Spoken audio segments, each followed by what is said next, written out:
Assalamualaikum warahmatullahi wabarakatuh. Kawan-kawan sekalian, kembali kita berjumpa di Jejak Semesta 65. Semoga kita semua dalam keadaan sehat walafiat, selalu dalam lindungan Tuhan Yang Maha Kuasa. Kawan-kawan sekalian, pada kesempatan yang baik ini saya ingin menghadirkan lagi satu berita yang terkait dengan peristiwa pernyataan Badan Eksekutif Mahasiswa seluruh Indonesia membuat pernyataan yang sangat keras mengkritik pemerintah rejim pimpinan Joko Widodo hari ini.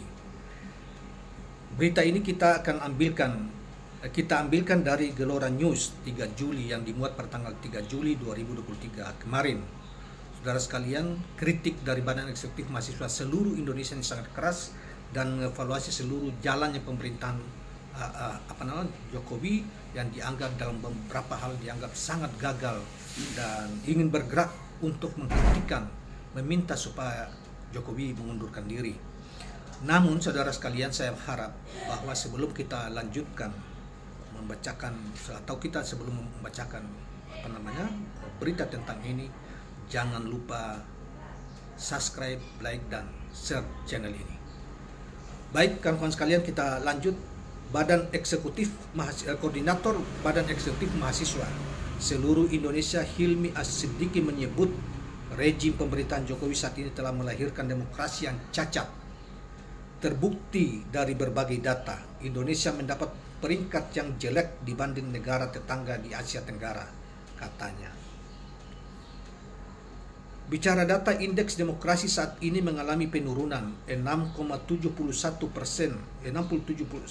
atau peringkat 68 dari 150 negara di dunia. Ini lebih rendah dari Malaysia dan Filipina. Ini dapat predikat demokrasi yang cacat, katanya. Helmi juga menilai pelemahan demokrasi di rejim Orde Jokowi juga sangat terlihat jelas.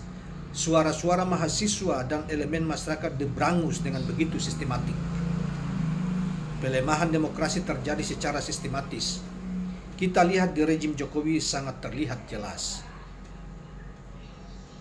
Mahasiswa Universitas Negeri Solo ini menyebut akibat sikapnya dan kawan-kawannya, mahasiswanya kerap menjadi korban buntut menyuarakan pendapat kritis kepada pemerintah. Kita menghadirkan kritik yang bersifat akademis, akan tetapi dibalas dengan cara yang tidak enak.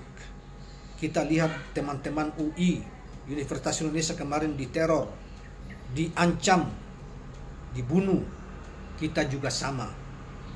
Dikata-katain, direpresi, diserang bajer-bajer. Kita mau melakukan aksi, HP kita diretas. Ini jadi makanan sehari-hari bagi mahasiswa saat ini, katanya. Secara psikologis, katanya, akibat ancaman dan tekanan-tekanan yang menimpa mahasiswa, akhirnya membuat daya kritis menjadi kendor karena ancaman-ancaman tersebut. Kita beri kritik, membicarakan kebobrokan pemerintah, malah kita dapat ancaman. Mahasiswa menyuarakan, tapi penuh bayang-bayang ketakutan. Kita berikan penolakan kebijakan kita malah diretas, HP kita malah diretas. Kritikan itu adalah bagian cinta kita kepada pemerintah saat ini. Dikatakan bahwa kritik itu justru bagian dari cinta mereka terhadap pemerintah saat ini. Tetapi yang terjadi adalah ditangkapi, HP-nya diretas, dan dikecam, diancam mau dibunuh dan lain sebagainya. Itulah yang terjadi. Oleh karena itu, para mahasiswa ini memberi kritik yang tajam terhadap pemerintah rejim hari ini, bukan hanya dalam soal demokrasi sebetulnya ya. Dan tetapi mahasiswa lebih banyak mengarahkan tentang kegagalan pemerintah ini, rejim ini, terutama soal demokrasi, tetapi juga soal pemerintah ini semakin hari semakin tidak sensitif terhadap soal-soal korupsi ya, kemudian soal jegal menjegal untuk capres ya, soal harga-harga pangan yang semakin tinggi, daya beli masyarakat semakin menurun, ekonomi tidak sebagaimana yang diharapkan, tidak tumbuh dengan baik, dan macam-macam. Kemudian banyak penyebaran kebohongan-kebohongan yang berlangsung selama ini. Oleh karena itu, saudara sekalian, saya kira para mahasiswa ini bukan hanya soal demokrasi, tetapi kalau mereka mau evaluasi atau sekaligus mengkritik, maka melihat seluruh keseluruhan tentang perjalanan rejim ini hingga hari ini, apa yang mesti, sehingga itu menjadi prospek ke depan tentang pemimpin-pemimpin pasca Jokowi, pasca pemilu yang menghasilkan pasti dari 3 kandidat yang ada sekarang ini, yang kalau misalnya tidak ada hambatan kemudian maju pada pilpres yang akan datang, pasti akan menghasilkan salah satu dari capres yang akan dipilih oleh rakyat.